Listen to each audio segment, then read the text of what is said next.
Shalom, shalom, Erev Tov. On est très heureux de recevoir le professeur Thierry Noardin-Picard.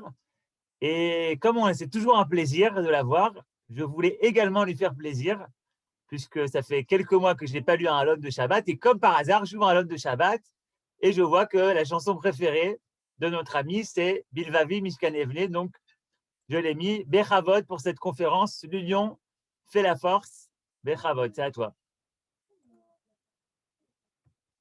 Non, tu n'entends pas? Oui, j'avais deviné que tu avais lu ce texte. La probabilité était trop forte.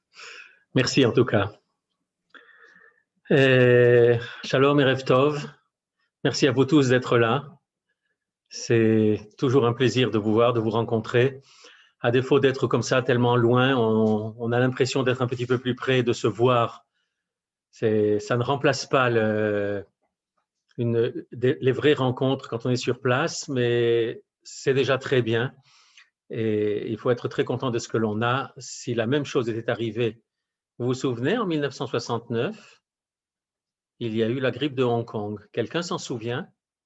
Personne. Y compris les médecins qui s'en ont occupés, qui aujourd'hui sont près de l'âge de la retraite ou carrément à la retraite. Personne ne s'en souvient. Celle-là, la grippe de Wuhan, je pense que celle-là, on s'en souviendra. Je peux me permettre de l'appeler la grippe de Wuhan parce que de toute façon, je n'ai pas d'action en Chine. Et puis, le président de la Chine n'est pas franchement mon copain. Voilà. Alors, on va parler de quelque chose d'autre. Pas d'agriculture, bien que l'oignon fasse la force. Mais on va parler d'autre chose. Et est-ce que je peux? Oui, je peux vous faire part de cette jolie page. Voilà. Bon, j'ai peut-être une chance, en fait, même de vous la montrer un tout petit peu plus grande. Voilà. Bon, j'espère que pour vous, c'est suffisant. Voilà. Alors, en fait, je vais rapporter quelques textes que vous connaissez certainement, que vous avez déjà vu passer, parce que nous avons déjà vu passer toute la Torah. Et grâce à Dieu, on a la possibilité d'étudier, d'avancer et autres. Et on va commencer par quelques versets qui sont dans la paracha de Bechukotai.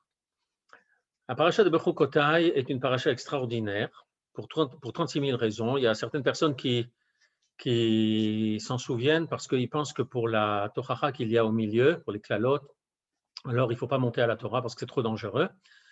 Comme si la personne qui monte à la Torah recevait automatiquement ce qui est marqué dans les versets qu'on a lus pour lui, ce qui d'ailleurs doit beaucoup satisfaire les féministes, parce que dans ce cas-là, un homme qui monte pour Isha Kitazria Be'alda Zachar, alors c'est lui qui va accoucher, donc on va changer les choses. Et toujours est-il que j'ai eu la chance pendant des années et des années de monter justement pour la montée avec les fameux, la Tochacha de Bechukotai ou celle de Kitavo, ce qui fait que j'ai gagné de façon automatique deux montées. C'était très bien.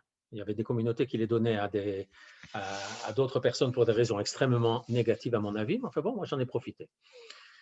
Mais le début de Parashat Bechukotai est un début extraordinaire, avec une liste de brachot assez impressionnante. Et non seulement c'est une liste de brachot assez impressionnante, mais en plus, elle nous donne par allusion le fait qu'il y en a beaucoup plus que celles qui sont marquées là, puisque la paracha commence par Aleph et qu'elle se finit par Tav. Et que c'est une façon pour Akadosh Baruch Hu de dire qu'il va nous envoyer toutes les brachot depuis Aleph jusqu'à Tav. Donc vraiment tout, Kol brachot kulam. Je ne vais pas commenter tous les versets, je vais m'adresser à vous avec un des versets qui sont là-dedans. Mais ça vaut la peine de la voir pour ceux qui peuvent la lire rapidement en hébreu. Si vous allez dans mes voies et que vous observiez mes mitzvot et que vous les accomplissez, je donnerai vos pluies en leur temps. Et la terre donnera ses récoltes, et l'arbre des champs donnera ses fruits. Faites bien attention, Venatna haaretz, et haaretz simplement c'est Eretz Israël. C'est pour ça qu'on dit Amotzi lechem min haaretz. Pour les autres, ça a d'autres noms. Haaretz behe yedia, c'est la terre d'Israël. Veisig lachem da'ish et batzir ubatzir yasig et zara. Et les différentes étapes, on ne va pas donner le détail, mais les différentes étapes du travail de la terre vont se rejoindre l'une l'autre, vont en fait être en partie communes. Au Batzir Yassig et Zara, et même la vendange va être concomitante avec les semailles. Vachaltem lachem la sova, et vous mangerez votre pain et vous en serez rassasiés. Vishavtem la vetar be'artsechem, et vous pourrez habiter en toute sécurité votre terre. Petit détail, hier soir, j'ai eu l'occasion d'entendre une interview de Madame Frémont, du docteur Frémont, dans laquelle elle disait que l'élaboration des vaccins contre le virus, le SARS-CoV, dont nous subissons les conséquences pour l'instant, se faisait de façon différente de ce que l'on faisait avant, dans lesquelles les 3 étapes, la phase 1, la phase 2 et la phase 3, étaient extrêmement séparées.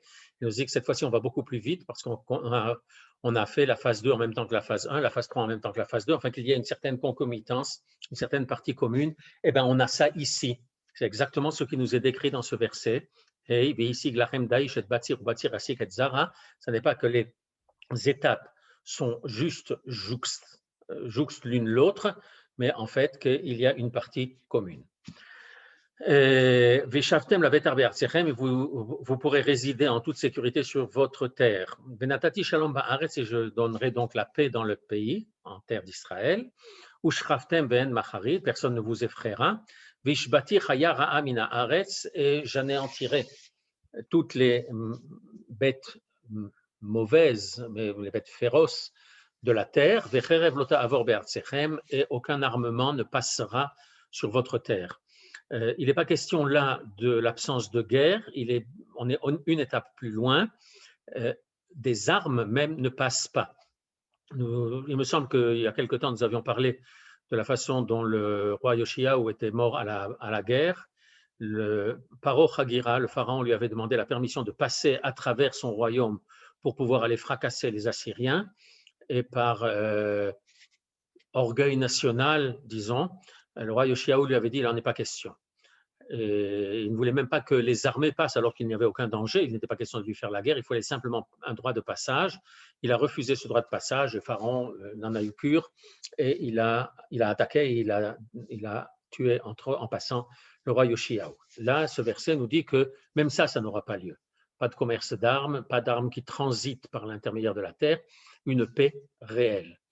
Urdaftem et oivechem, venaflu livnechem lecharev, et vous poursuivrez vos ennemis, et eux tomberont au fil de l'épée. Vous allez les poursuivre, mais à l'étranger, pas sur votre terre.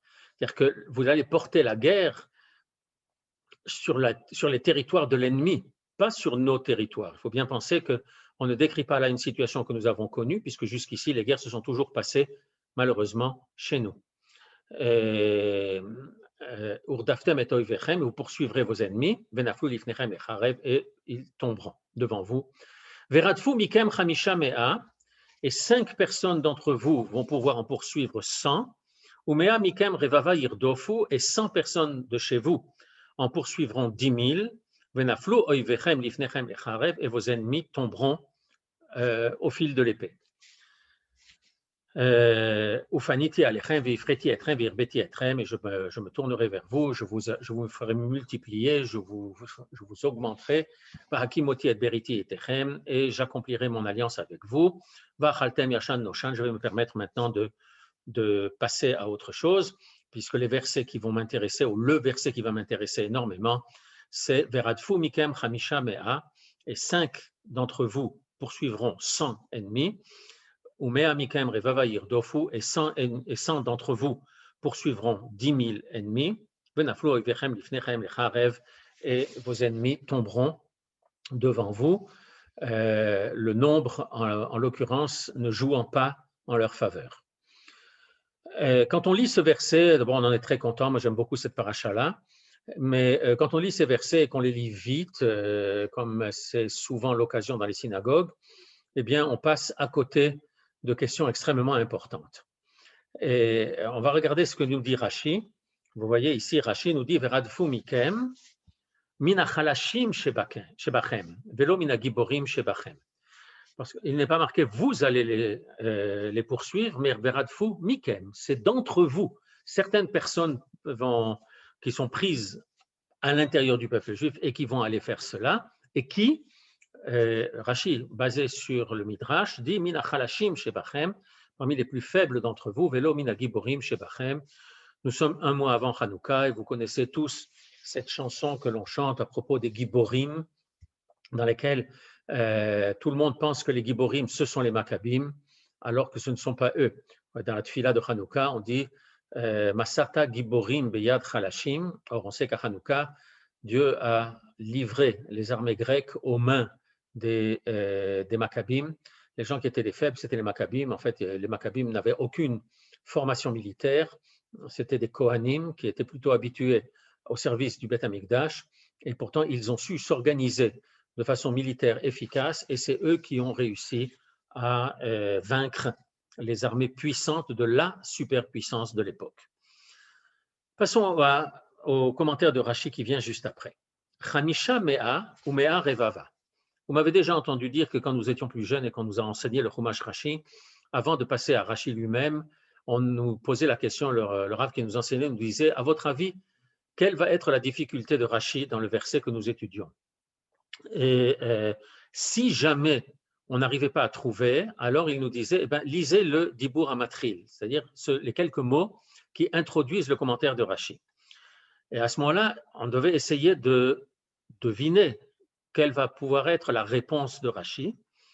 Ici, on ne va pas faire l'ensemble de l'exercice, mais on voit que Rashi commence par Chamisha Mea ou Mea Revava. Rashi a donc un problème de nombre. Mais quel est son problème? Eh bien, on va le comprendre dès qu'on lit ce qu'il va nous dire. C'est écrit là en grosses lettres. Et ça aussi, c'est basé sur le Midrash, Torah de Kohanim. Verikach ou Acheshbon. Et c'est ainsi que doit se faire le calcul. Vahalo, lo hayat sarich lomar. Et là, mea mikem shene alafim irdofu. Il aurait fallu dire que 100 personnes d'entre vous vont poursuivre 2000. Le calcul est assez facile à faire. Si 5 personnes en poursuivent 100, c'est un rapport de 1 à 20. Donc, avec le même rapport, 100 personnes de chez vous vont en poursuivre 20 fois 100, ça fait 2000. Or, le verset ne dit pas cela. Le verset dit que 5 personnes vont en poursuivre 20, mais que 5 personnes vont en poursuivre 100, mais que 100 personnes de chez vous vont en poursuivre 10 000. Le rapport est nettement plus élevé que de 1 à 20. Il y a donc un problème dans le verset.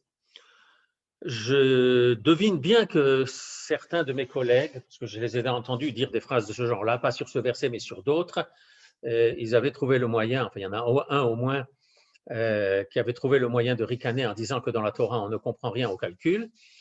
Tout simplement, c'est parce que probablement lui ne comprenait rien à la Torah et je l'ai manifesté suffisamment de façon publique.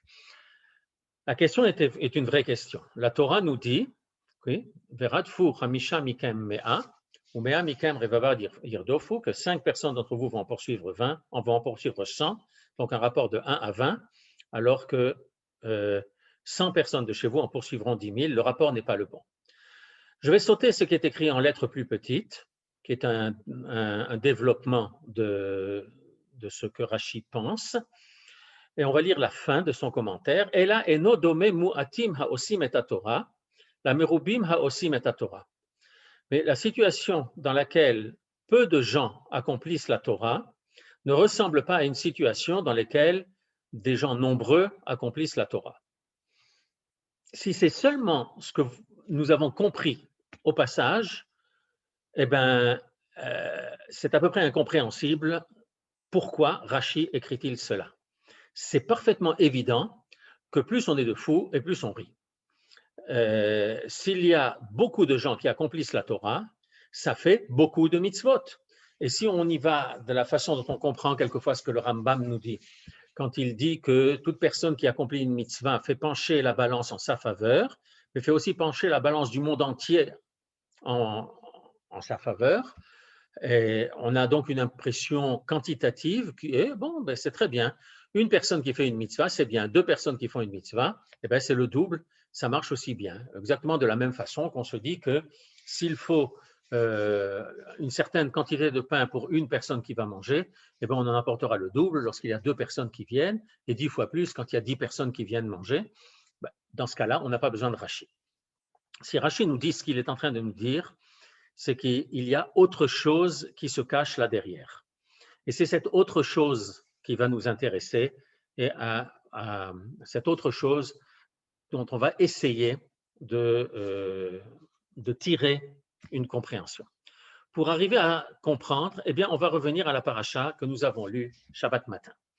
Shabbat matin, oui, j'ai parfaitement le droit un lundi soir de m'intéresser à la paracha que nous avons lue, puisque vous savez que les Chachamim nous expliquent que la semaine n'est pas organisée du dimanche jusqu'au Shabbat simplement de façon à monter depuis le dimanche jusqu'au Shabbat, mais qu'en réalité le Shabbat est au milieu et que l'on a comme ça 3 jours pour monter vers le Shabbat et 3 jours pour redescendre du Shabbat vers la semaine d'après.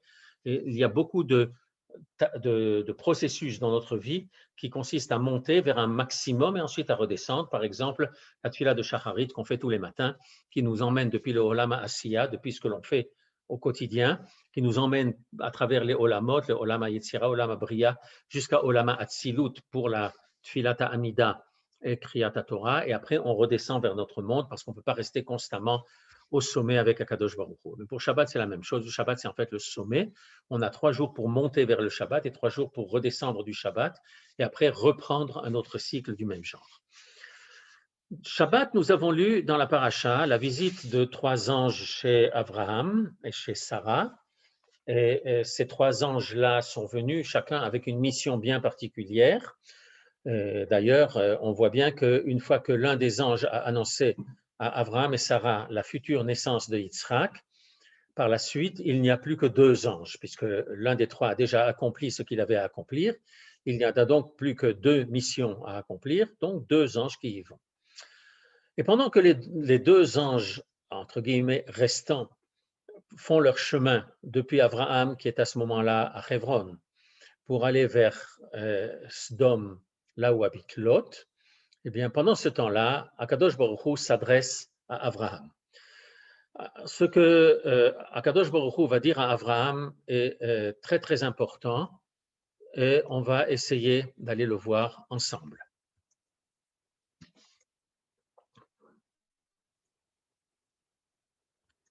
Et pour aller le voir ensemble, eh bien, ça va être ici. On se modernise, hein? Maintenant, quand on veut la traduction des versets, eh bien, on peut la voir de façon automatique. Ceux qui veulent lire les versets en français les liront en français. C'est la traduction du rabbinat de France. Et sur le côté gauche, ce sont les versets originaux de la Torah. Et on va commencer à partir du verset 17, la Gematria de Tov. Hashem Amar Amchase Ani me Avram Asher Ani Ose. Est-ce que je vais cacher, Terej à Avram ce que je veux faire? Avram Hayo Yiye le Goy Gadol ve'atzum ve'nivrechu bo kol goyei haaretz. Abraham ne doit-il pas devenir une nation grande et puissante et une cause de bonheur pour toutes les nations de la terre? Une nation grande et puissante. Ça, c'est pour tous les gens qui pensent que nous sommes faibles. Et la raison pour laquelle Akadosh Baruch Hu veut s'adresser à Abraham, c'est parce qu'il va lui parler de ce qui s'est passé ou de ce qui se passe et qui va se passer à Sodom va'Amora, en français à Sodome et Gomorrhe. Et nous dit Akadosh Baruch Hu, les fautes de Sodome et Gomorrhe sont beaucoup trop importantes. On ne peut plus passer à l'ordre du jour avec ce genre de choses-là. On sait très bien que ce qui se passe là-bas est une catastrophe, mais de grande envergure, puisque cet endroit était apparemment un endroit extrêmement riche, extrêmement fertile, et Lot, quand il a dû se séparer, partir de chez Abraham, a choisi d'aller là-bas justement parce que la région était extrêmement attirante. Et la société qui était là-bas a décidé qu'elle était la société parfaite et qu'elle n'avait plus rien à faire progresser. Et donc, on a atteint l'accomplissement de tous les progrès à faire et on va donc fermer les portes. De cette façon-là, on va donc interdire aux étrangers de venir et en particulier aux pauvres qui voudraient venir demander la tzedaka. Il y avait donc une loi interdisant la tzedaka à Sdom, parce qu'il n'y a pas de pauvres à Sdom. Il n'y a que des gens qui sont extrêmement bien établis, il n'y a que des gens riches. Il ne faut pas qu'il y ait de pauvres, parce que la présence de pauvres est quelque chose qui perturbe la société. Il y a aussi une volonté d'égalité forcenée, et tout le monde connaît le principe de Mitat Sdom, ce fameux lit qui servait de mesure. Quand quelqu'un se couchait, s'il avait les pieds qui dépassaient parce que le lit était trop court, eh bien on coupe les pieds pour que la personne soit à la taille adéquate. Et si jamais la personne est trop courte, elle est trop petite, eh bien on le tire. Oui, comme on faisait en Europe, quand on écartelait quelqu'un, on tirait avec des chevaux. Et il fallait que tout le monde, je ne veux voir qu'une tête, tous les gens sont parfaitement égaux. Il y a des gens qui prétendent que c'est le principe de la démocratie, ça ne l'est certainement pas. Et la troisième chose, c'est que puisque la société est parfaite, alors elle n'a pas besoin de se reproduire et de se développer, et donc on n'a pas besoin d'assurer la natalité. Puisqu'on n'a pas besoin d'assurer la natalité, eh bien on peut donc se livrer à ce qui fait l'objet de certaines manifestations et de gay pride de temps en temps. Et c'est comme ça qu'on peut vivre. C'est d'ailleurs de cette façon-là que lorsque les anges sont arrivés chez Lot, les habitants de Sodome sont arrivés en une manifestation violente à la porte de Lot. Et quand Lot leur a proposé ses filles, eh bien, ils ont dit qu'ils n'en avaient strictement rien à faire, qu'ils voulaient les hommes. Voilà, ça c'était donc Sodome, et on comprend parfaitement qu'avec toute cette description-là, la Za'akat Sodome va Amora. Le cri, mais là c'est le cri au sens de la situation est tellement catastrophique que c'est un gigantesque hurlement qui monte jusqu'au ciel. Vechatatam qui ravdam eod, et la traduction là, leur perversité est excessive dans tous les domaines, que ce soit le domaine social, que ce soit le domaine des relations hommes-femmes, que ce soit le domaine de l'économie, dans tous les domaines, c'était excessif, et Akadosh Baruch Hu a décidé de sévir. Et donc, dans la punition qui va s'abattre sur Sdom va Amora, tout le monde va y passer. Et c'est là qu'Abraham va montrer déjà là sa grandeur, puisqu'il va s'avancer, et Abraham s'avançait et dit « Anéantirais-tu d'un même coup l'innocent avec le coupable ? Peut-être y a-t-il 50 justes dans cette ville, les feras-tu périr aussi, et ne pardonneras-tu pas à la contrée en faveur des 50 justes qui s'y trouvent ?» Il faut être un sadique d'extrêmement grande ampleur pour pouvoir s'adresser à Kadosh Baruch Hu de cette façon-là. On raconte que le rabbi Lévi Yitzhak Miberditchev, une fois, a passé toute la journée dans le Beth Midrash, debout, sans prier. Pourquoi ? Eh bien, parce que la veille, il avait dit à Kadosh Baruch Hu, si tu continues à te comporter comme ça et à ne pas amener la Géoula, eh bien, moi, je ne prierai plus. Il faut être rabbi Lévi Yitzhak Miberditchev pour pouvoir se permettre cela. Là, Abraham va maintenant discuter pied à pied avec Akadosh Baruch Hu, et là-dedans, il porte une accusation extrêmement forte. Anéantirais-tu d'un même coup l'innocent avec le coupable ? C'est-à-dire qu'il n'y a pas de justice dans ce cas-là, puisque tout le monde y passe. Mais il dit, peut-être y a-t-il 50 justes dans cette ville. Le Midrash nous dit qu'en fait, il y avait 5 villes, que la région était composée de 5 localités, et qu'Abraham est en train de parler de 10 justes par localité. 5 fois 10, ça fait 50. Je pense que pour l'instant, mes calculs sont encore accessibles. Les ferais-tu périr aussi, et ne pardonneras-tu pas à la contrée en faveur des 50 justes qui s'y trouvent ? Loin de toi d'agir ainsi, et l'argument va être épouvantable, de frapper l'innocent avec le coupable, les traitant tous deux de même façon. Loin de toi. C'est joliment traduit, loin de ta. Khalil Allah, c'est bien pire que de dire loin de toi. Celui qui juge toute la terre serait-il un juge inique ? C'est dit sous forme de question, mais c'est une accusation extrêmement forte. Abraham se met en danger, en fait. Comment est-ce qu'on peut se permettre de parler à Akadosh Baruch Hu de cette façon-là ? Mais malgré tout, Akadosh Baruch Hu ne se formalise pas, disons, et va répondre tranquillement à Abraham. En fait, on sait très bien qu'Akadosh Baruch Hu veut que les tzadikim discutent avec lui, que les tzadikim argumentent avec lui, et on l'a vu quand, après le veau d'or, quand Akadosh Baruch Hu dit à Moshe, Ani chali va'achale otam keraga, laisse-moi faire et je vais les anéantir immédiatement. Ce laisse-moi faire est parallèle à ce que certaines personnes disent retenez-moi ou je vais le massacrer. Ça veut dire que je n'ai aucune intention de le massacrer, mais j'attends de toi maintenant que tu dises quelque chose. Et Akadosh Baruch Hu lui répond, Im emtsa visdom chamishim tzadikim betoch ha'ir, si je trouve 50 justes dans la ville, venasati lechol hamakom ba'avura, je pardonnerai à toute la contrée à cause de. Vous voyez ici, la traduction s'est appuyée sur le Midrash qui disait que c'était en fait une région avec 5 villes. Je pardonnerai à toute la contrée. Et là, ça a été traduit lechol hamakom ba'avuram, à tout cet endroit-là. Abraham a reçu ce qu'il voulait. Il a obtenu gain de cause. Donc, il pourrait s'arrêter. Mais non, il continue. Va Ya'an Avraham Vayomar. Et alors Abraham répond. Mais Ya'an, ce n'est pas seulement répondre, c'est reprendre la parole. Ve Anita ve Amarta. Tu prendras la parole. Et il dit, Hinena ho'alti ledaber el Adonai ve anochi afar va efer. J'ai entrepris de parler à mon souverain, mais là, c'est aussi, en gros, j'ai eu le culot que les Juifs auront plus tard et je me suis permis de m'adresser à toi. Moi qui ne suis que poussière et cendre. Peut-être va-t-il manquer 5 justes parmi les 50. Pour 5 justes, à cause de 5 personnes, tu vas détruire toute la ville. Très bel argument. Oui, ça n'est pas à cause des milliers de personnes qui sont des gens iniques, mais c'est à cause de 5 justes qui vont manquer ici. Et Akadosh Baruch Hu lui répond, je ne sévirai point si j'en trouve 45.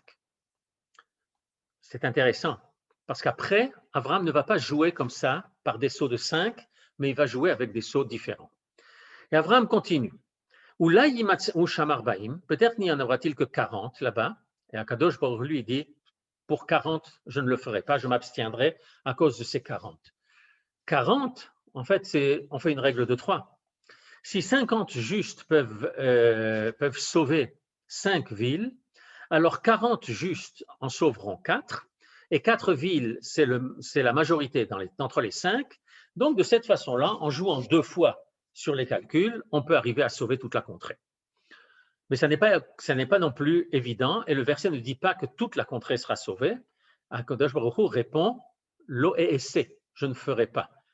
Peut-être que seulement 4 villes, je ne sais pas. Vayomer, et Abraham va reprendre la parole.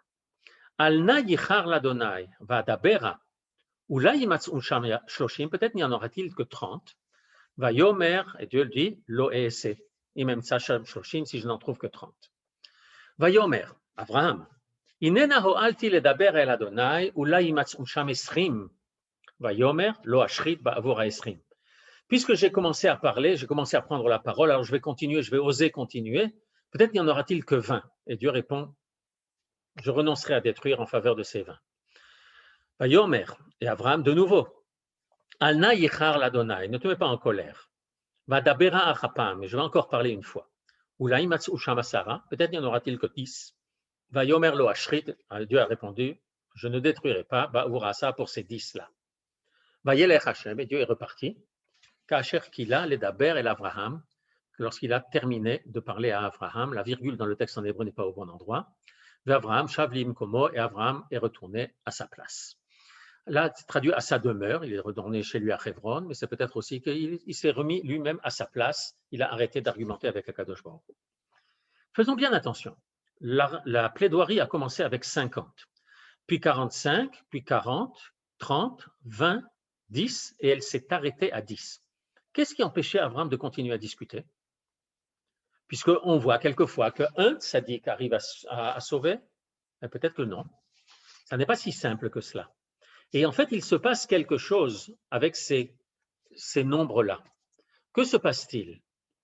On va essayer de le savoir. Ce qui se passe, c'est ça. Une des raisons pour laquelle Abraham va commencer à discuter après 50 et qu'il va discuter pour 45, et la raison pour laquelle il va s'arrêter à 10, c'est tout simplement qu'à l'époque de Noach, il savait parfaitement combien de justes il faut pour arriver à sauver la population. Et là, dans Parashat Noach, on a vu Vayavo Noach uvanav veishto unshevanav ito el ateva mipene mehamabul.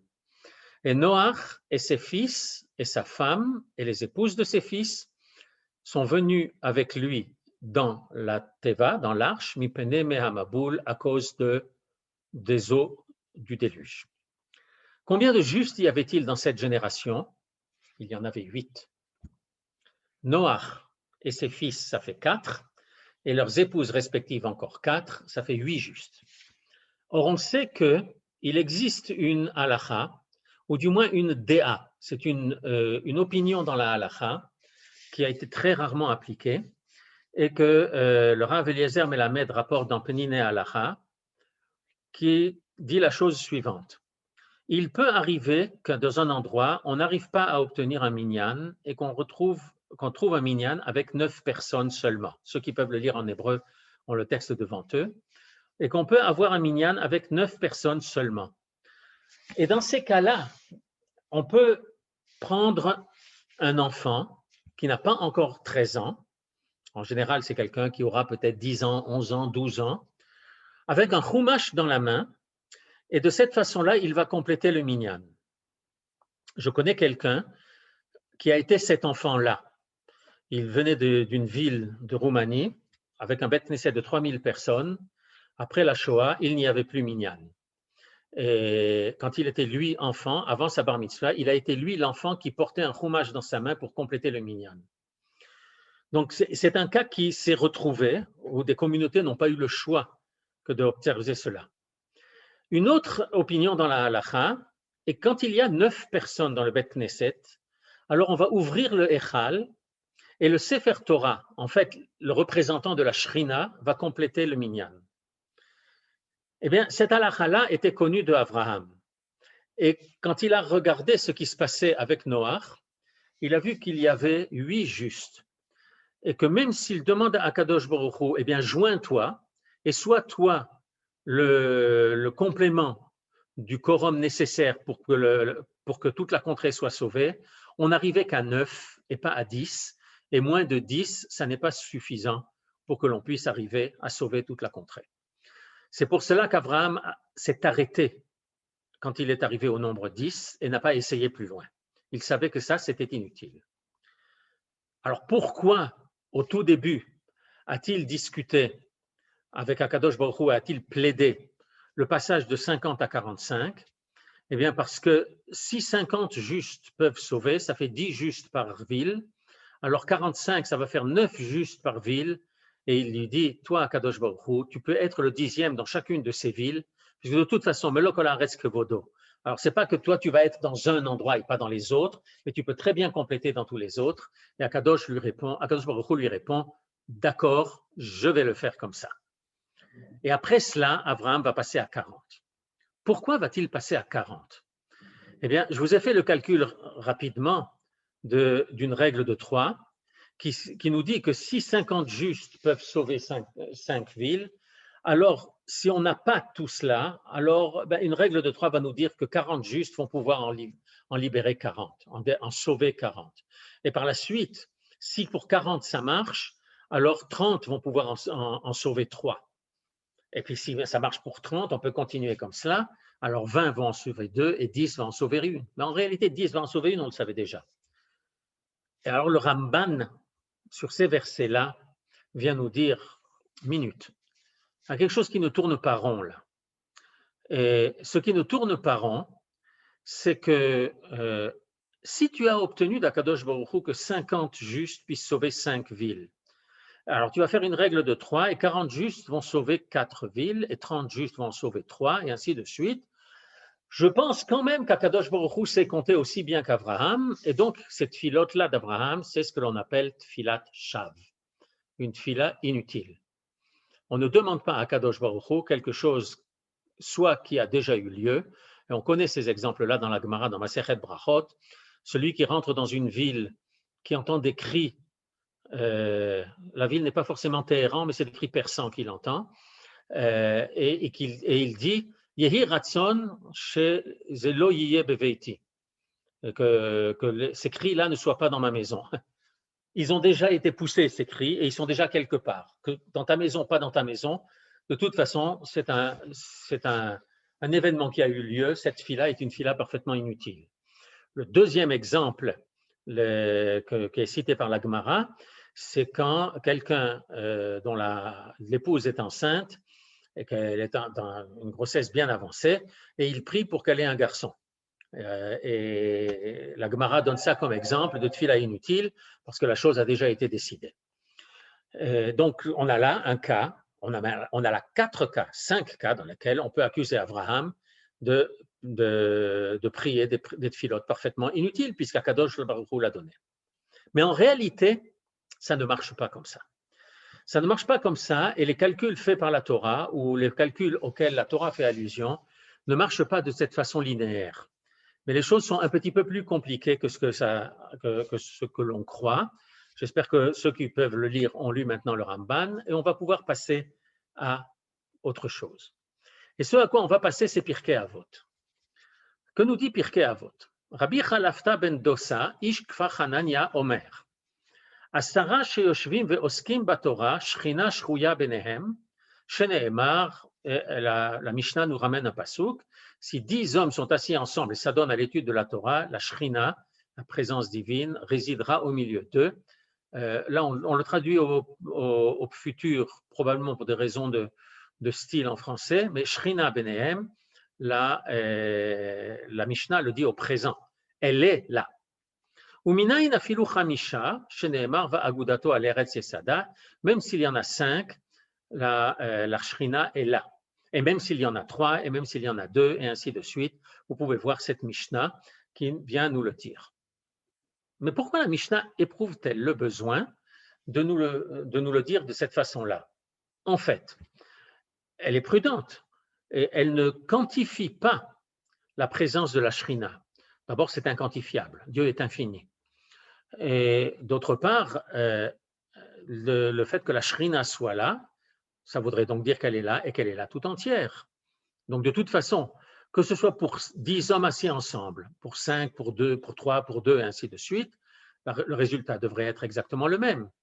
Alors, 10 hommes qui sont assis ensemble, on comprend très bien que la Shrina est là, et on pourrait penser que la Mishnah nous dit quelque chose qu'on savait par ailleurs, puisqu'il faut 10 hommes de plus de 13 ans pour pouvoir dire ce qui s'appelle Dvarim Kshebikdusha, Kaddish, Kedusha, lecture publique de la Torah.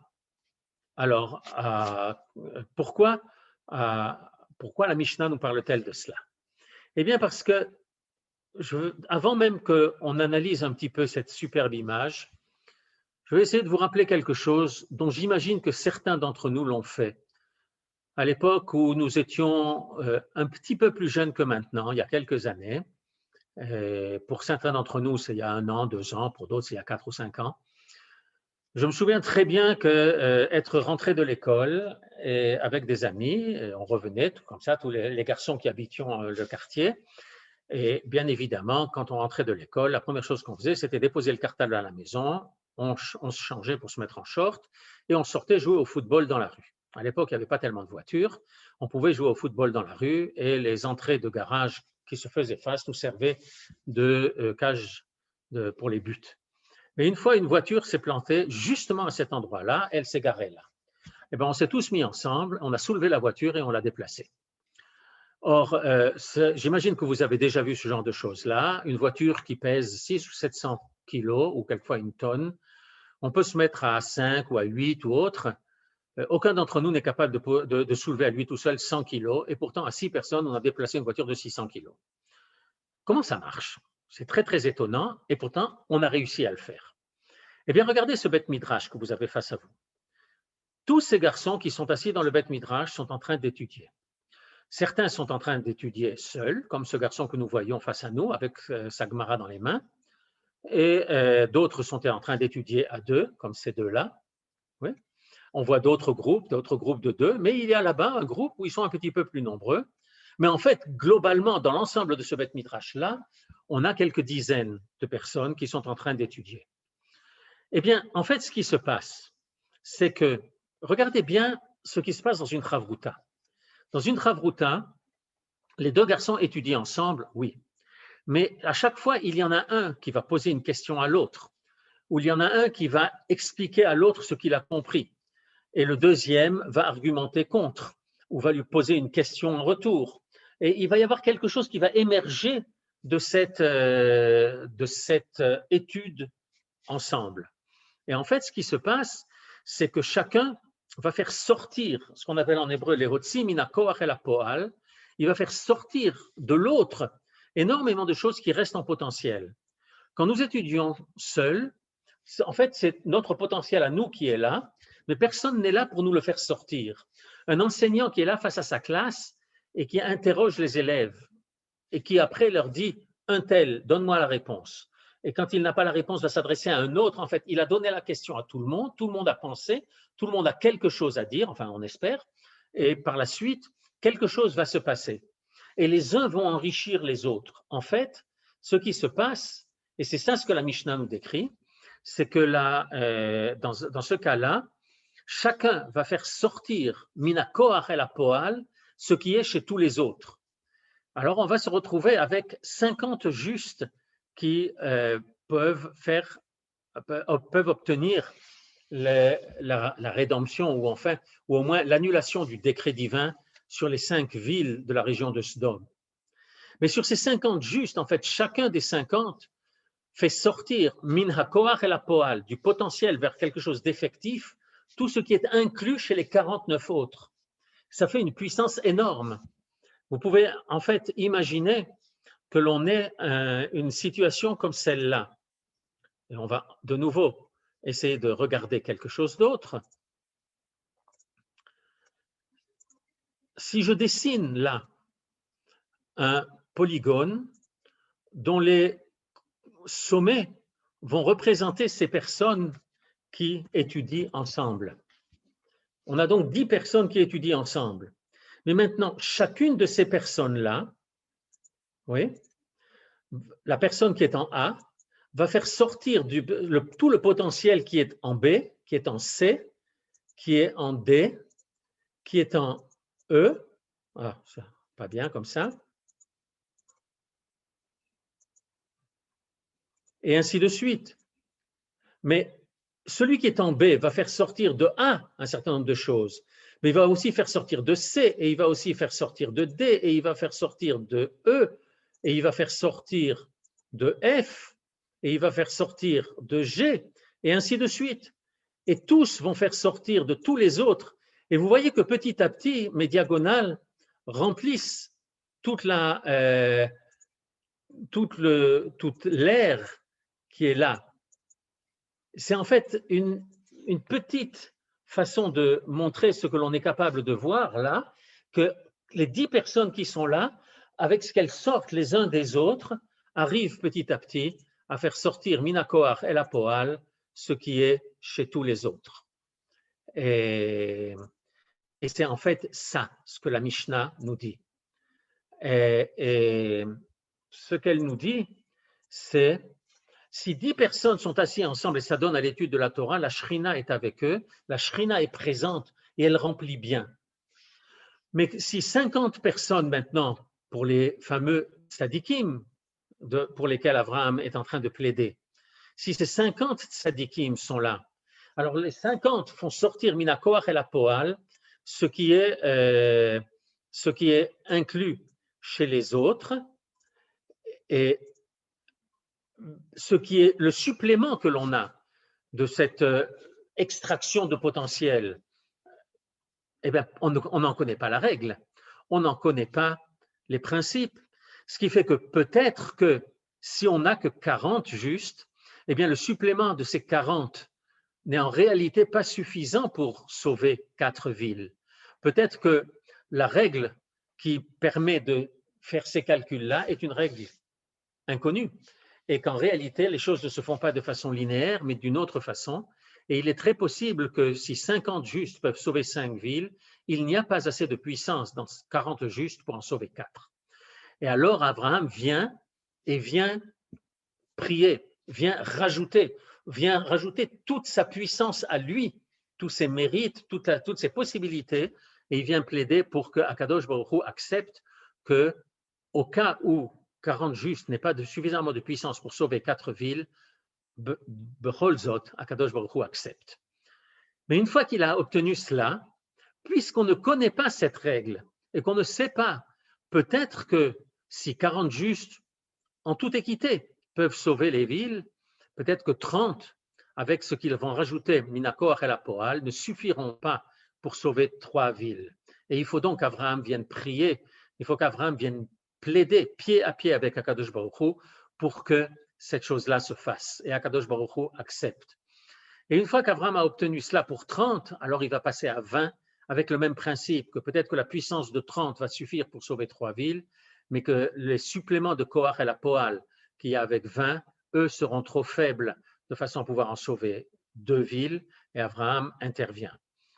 Et Abraham intervient une dernière fois pour le passage de 20 à 10, parce que, une nouvelle fois, nous ne connaissons pas la règle qui gère le supplément de Shrina qui vient en fonction des gens qui sont là, et que peut-être que le passage de 20 à 10 n'est pas automatique, et qu'il faut donc rajouter quelque chose, et Abraham a obtenu cela.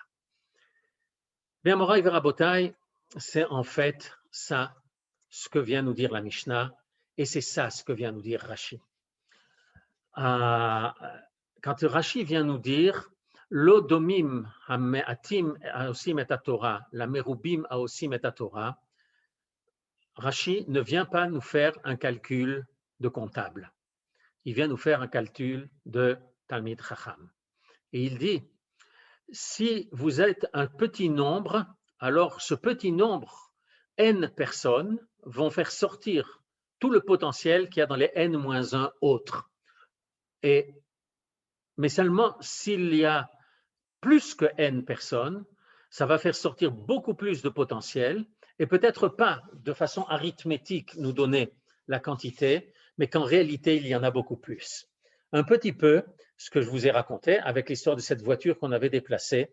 Nous étions 6 et nous avons déplacé une voiture de 600 kilos. Aujourd'hui, je ne sais même pas si j'en déplacerai 20. Alors, vous imaginez bien que j'en déplacerai pas 100. Et tout simplement parce qu'il y a quelque chose.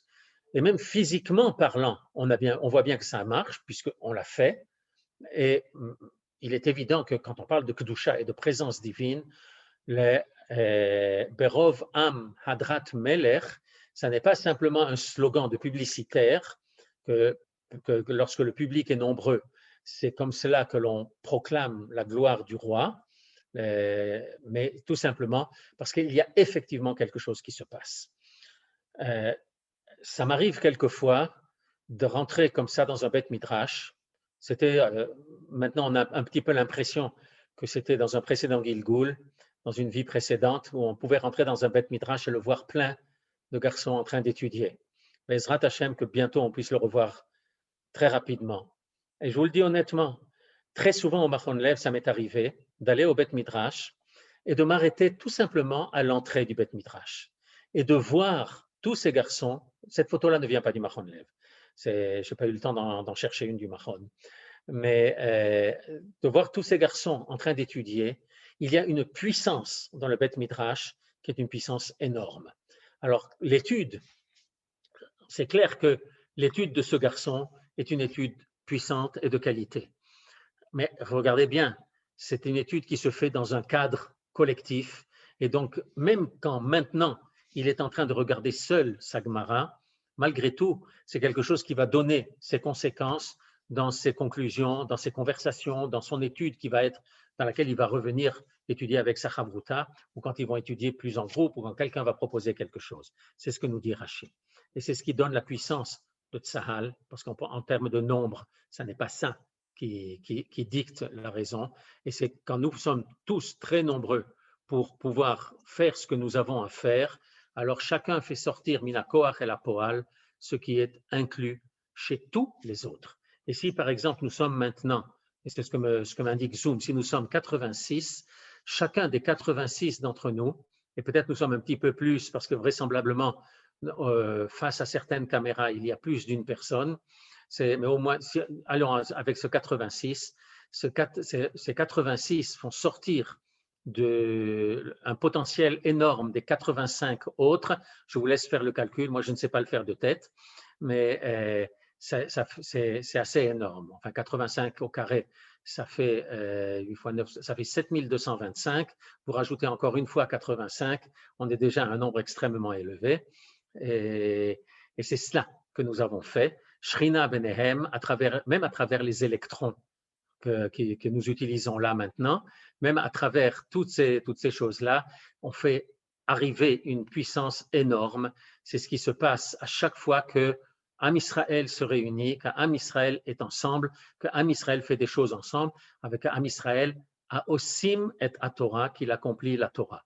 Alors, je vais simplement rappeler une phrase de Manitou, parce qu'on ne peut pas parler à Midreshet Yehuda sans au moins une fois citer telle quelle une phrase de Manitou. Il dit « Tout le monde parle de ce qui lui manque le plus, c'est pourquoi nous parlons d'unité ». Alors, nous allons justement penser à cela pour essayer de refaire une unité. Nous en avons fait une pendant quelque temps là maintenant avec 86 personnes qui ont fait quelque chose ensemble et qui vont continuer à faire d'autres choses ensemble avec encore d'autres personnes.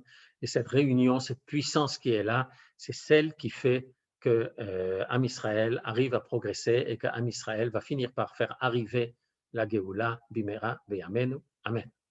Amen. Vous êtes invités à ouvrir vos micros et s'il y a des questions ou juste des remerciements, c'est le moment, chers amis de Midreshet Yehuda.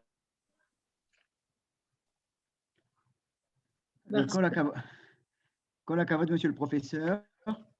Je peux poser les… Absolument. Kol hakavod, monsieur le professeur.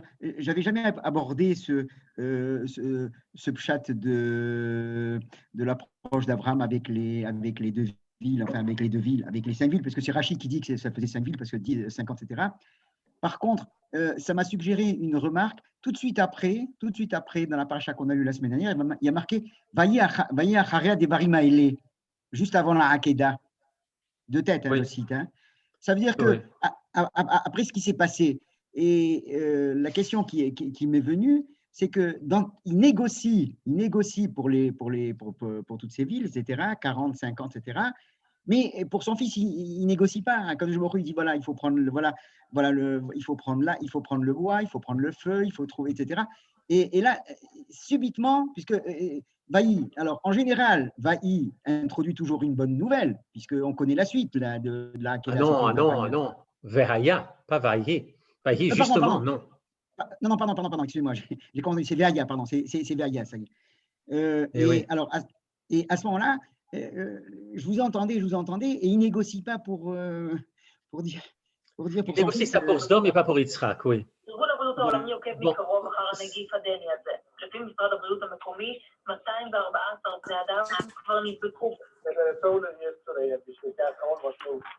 Ce que je viens d'entendre là, ce n'est pas exactement une réponse à votre question. Voilà comment la question m'est venue en vous entendant justement avec cette approche. Si vous me permettez, ça me fait penser à deux choses. Premièrement, bon, je crois qu'une réponse directe nous emmènerait extrêmement loin. Pour ceux qui l'ont, je vous suggère d'aller regarder la réponse de Manitou dans le premier de la série de livres sur Midrash Atoladot, dans lequel là-bas il donne une explication assez longue sur pourquoi Abraham a accepté immédiatement la décision d'Akadosh Baruch Hu. Ça se place à un niveau différent. Je veux simplement citer Manitou pour tout à fait autre chose. La paracha dans laquelle on lit Akedat Yitzhak, c'est la semaine où Rabin a été tué. Et dans la semaine qui a suivi, beaucoup de choses ont été dites et beaucoup de choses ont… Bon, peu importe. Manitou, cette semaine-là, a cité justement ce qui s'est passé dans la Hakeda et a cité les commentateurs sur les versets Vayi acher advarim haele. Et il a dit la chose suivante. Il a dit, regardez bien le commentaire du Rashbam. Quand la Torah dit Vayi acher advarim haele, alors il faut aller chercher quels sont les advarim haele, quelles sont les choses qui ont été dites juste avant et que la Torah a évoquées juste avant. Et Rashi donne une explication, mais le Rashbam en donne une autre. Et si vous allez regarder quelques versets avant, vous voyez que cette fois-là, Avimelech est venu voir Abraham avec Fichol, son chef des armées, Sar Tzvao. En général, quand on vient faire une visite chez quelqu'un en se faisant accompagner par son chef d'état-major, c'est que la situation n'est pas franchement bonne et que ça relève plus de la gesticulation militaire qu'autre chose. Enfin bon, toujours est-il qu'il vient et qu'il vient en réalité demander quelque chose à Abraham. Et il lui dit, Im tishkorni ulnini ulnechdi, kachesed asher asiti imechat ase imadi. Et il lui dit, ce que je veux de toi, c'est que tu renonces à ki beyitzra ki kare les chazara ou les zaracha eten et haaretz azot, que tu renonces à ta souveraineté sur la terre d'Israël au minimum pour 3 générations. Et Abraham lui a répondu, Anochi Ishavea, Abraham a signé cette chose. Et dit le Rashbam, et le Rashbam ne vient pas avec des midrashim, mais il vient avec un pshat.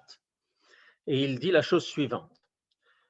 Je t'ai donné la terre et je t'ai dit, Ki beyitzrak, les zaracha eten et haaretz azot. Et toi tu me dis, et je t'ai dit, Ki beyitzrak ki kachelecha zara. Mais toi, tu renonces à la terre, tu n'as donc pas besoin de descendance, rends-moi Yitzhak.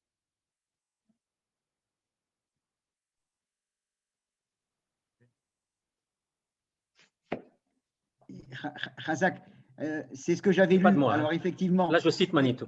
Effectivement, c'est ce que je crois avoir lu dans Manitou la semaine dernière. Il lui dit, puisque tu as refusé la terre, ben rends-moi mon fils. Ben voilà, c'est ça. Razak, non mais j'avais pas. Oui. Puisqu'on est sur la Hakeda, oui. C'est une question, je n'ai pas de réponse. Je ne vous en promets pas une non plus. Hein. Malbin nous dit qu'on ne dit jamais la halot ola. Malbin nous dit, je vais demander, c'est pas comme ça qu'on dit amener une ola. Hein, c'est Malbin, ça. Oui. Or, ce Malbim pose un problème parce que juste après, il y a écrit Veya alehu le'ola tahad beno. Oui. Et par conséquent, il y a un Malbim ici qui est, je sais pas, qui me pose un problème. Effectivement, je reconnais ne pas l'avoir en tête. Donc, je préfère ne pas comment dire, sortir de ma manche quelque chose que j'aurais pas travaillé à l'avance. Toujours est-il que à part le bélier en question, il n'y a pas eu d'Holocauste. Yitzhak a simplement été attaché. La Hakod, c'est attaché. Oui, non, c'est l'argument de Malbim, c'est qu'on ne dit jamais la halot ola. Ouais, quand vous me l'avez dit, j'étais en train d'essayer de trouver dans ma tête s'il n'y avait pas un autre endroit. Oui, il y en a un, mais c'est quand c'est un truc pas sous le. Bami le développe là-bas. Ouais. Mais en tout cas, voilà, bon, la question reste là. Ma deuxième la Mishnah dans Pirkei Avot mentionne de façon positive le fait d'être capable de dire Alma shelo shama lo shamati. Alors, là-dessus, je dois dire que là-dessus, je n'ai pas oublié l'enseignement que j'ai reçu du rabbin Daniel Gottlieb quand il m'avait dit regarde bien cette Mishnah avec toute la description de celui qui est Chacham avec tous les critères. Il m'a dit veille pour golem. Il m'a dit maintenant casse-toi la tête pour me donner la négation de la définition pour savoir ce que c'est qu'un golem. Alors, je ne veux pas vous en donner un exemple. Bon, merci. Désolé de vous laisser comme ça, mais bon, j'ai reçu ça de mes parents qu'il faut savoir dire maintenant je ne sais pas. Ce que j'ai entendu aussi, c'est que pourquoi 45 ? Parce que c'est la gematria de Adam. Est-ce qu'il y avait encore un reste d'humanité dans cette cité-là? Ça va nous emmener un petit peu plus loin, ça. Et de nouveau, on va se retrouver avec des enseignements de Manitou dans lesquels il fait la distinction entre Adam et Ha-Adam. Et quand il dit Ha-Adam, c'est l'homme particulier, alors que Adam, c'est l'homme collectif. Donc, le début de l'histoire, c'est Adam. Et quand la Torah nous dit Adam Atem, la Gemara, Adam Atem, ven umot haolam kruyim Adam. Alors, il y a des gens qui vont nous accuser de racisme. On peut les laisser faire de toute façon. Ceux qui nous accusent de racisme sont des gens qui n'ont rien compris à la Torah. Et Adam Atem, ça veut dire vous êtes les porteurs du projet divin. Israël est le porteur du projet divin, celui auquel la Torah s'adresse, puisque au début, Bereshit bara Elohim et Hashamayim et Haaretz, et Rashi qui nous dit Bishvil Israël shenikra Reshit, mais à ce verset-là, on ne sait toujours pas qui c'est Israël. Ça prend 2000 ans avant d'arriver à comprendre qu'il y a quelque chose d'autre qui doit commencer parce qu'il n'y avait pas les projets d'avant. Mais ça, c'est un sujet, ça mérite un shiur à lui tout seul. Et que dans le cas que Adam, là-bas, malgré tout, il fallait essayer de sauver Abraham avait le souci de toute façon de perpétuer le projet divin. Et que si quelque chose se passe à Sodome, et il savait que quelque chose allait devoir être sauvé de Sodome, puisque même la Gemara nous dit, à propos du verset de Tehillim, Matsati David Avdi, et la Gemara dit Matsati, ve'efo matza, ve'Sodome. C'est tout ce qui s'est passé avec ses filles et le fait qu'en fait, les deux filles de Lot, qui ont engendré Ammon ou Moab, c'est de là qu'on a toute la royauté d'Israël, puisque c'est Ruta Moavite, qui est l'arrière-grand-mère de David, et Naama Ammonite, qui est la femme l'épouse de Shlomo HaMelech. Et donc, c'est à travers eux aussi que ça passe. Mais bon, je crois que ça nous emmènera très, très loin. Enfin, j'aime bien cette gematria-là aussi. C'est un grand plaisir de vous écouter. C'est aussi la gematria de Ma, Mem, Hey. Donc, c'est la gematria que moi, je peux adopter pour vous dire Ma. Je ne sais pas. Merci, c'est un plaisir de vous écouter, réellement. Baruch Tiyeh. Toda Rabba, est-ce qu'il y a une dernière question? Vraiment une dernière pour ce soir, parce que j'ai un autre Zoom qui m'attend juste derrière. Toda Rabba, professeur. Toda Rabba. Merci beaucoup à vous tous de m'avoir donné cette occasion. Merci beaucoup. Briut et Itana. Amen. Merci beaucoup, Thierry. Voilà,